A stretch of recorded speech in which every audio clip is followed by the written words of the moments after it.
교회 성장 컨설턴트로 활동하고 있는 미션 아카데미 대표 전원균 목사입니다. 많은 목사님들께서 목회를 하시면서 고민하시는 것 중에 하나가 어떻게 하면 성도들이 효과적으로 삶의 현장에서 전도로 이어갈 수 있을까? 그 모습을 고민하고 계시고 그로 인해서 교회 성장을 원하시고 그 부분에 많이 애쓰시는 부분에 목사님들이 계십니다. 그 내용을 AI 시대의 전도의 전략이라는 개념으로 제가 강의를 합니다. 설명을 합니다. 한국 교회의 전도의 경향성을 보면 유튜브를 열어보시면 많이 나옵니다. 그런데 실제적으로 저는 안타까운 것이 그와 같은 데 대한 내용으로 전도를 하면 역작용이 나지 않을까 하는 의구심을 갖습니다.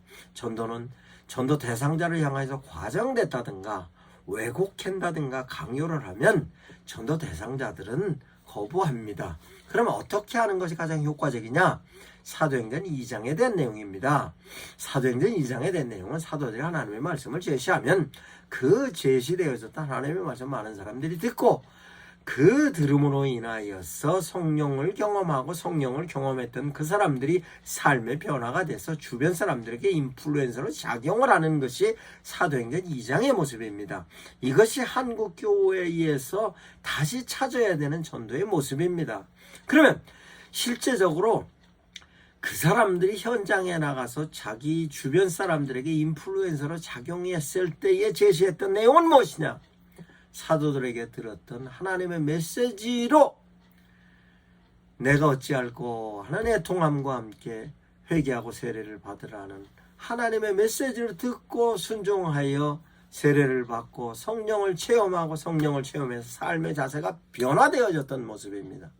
이 내용이 바로 AI 시대의 전도의 전략이라고 설명하며 이 내용은 사도행전 2장에 굳이 거기에 하나님께서 그 내용을 기록해 놓은 이유가 바로 전도는 이렇게라 하는 데 대한 내용입니다.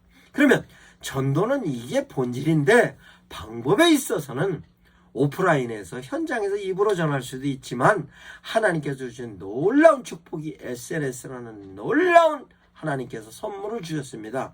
그 선물은 모든 사람들이 모바일을 다 가지고 있기 때문에 그와 같은 하나님의 메시지로 제시되어 오는 목사님의 설교를 콘텐츠화해서 성도들의 모바일에 실을 수만 있으면 성도들은 그 당신들이 주일날 목사님께 들었던 하나님의 메시지로 위로를 받았던 하나님의 메시지로 삶의 뜻을 찾던 그와 같은 데 대한 내용이 스스로가 하나님과의 교제를 통해서 성령을 경험하면 그것을 오프라인에서 이웃에게 인플루엔서로 작용하고 그 수단이 바로 모바일이 되는 것입니다. 이 내용을 유튜브가 됐든 카카오톡이 됐든 문자 메시지가 됐든 모든 데 내용을 효과적으로 강의합니다.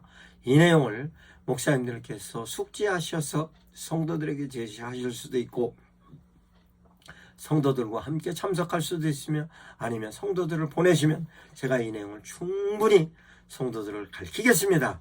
가르쳐서 교회 부흥에 AI 시대의 전도 전략에 관련된 내용을 완전히 해결하시기 바랍니다. 미션 아카데미 대표 전원균 목사입니다.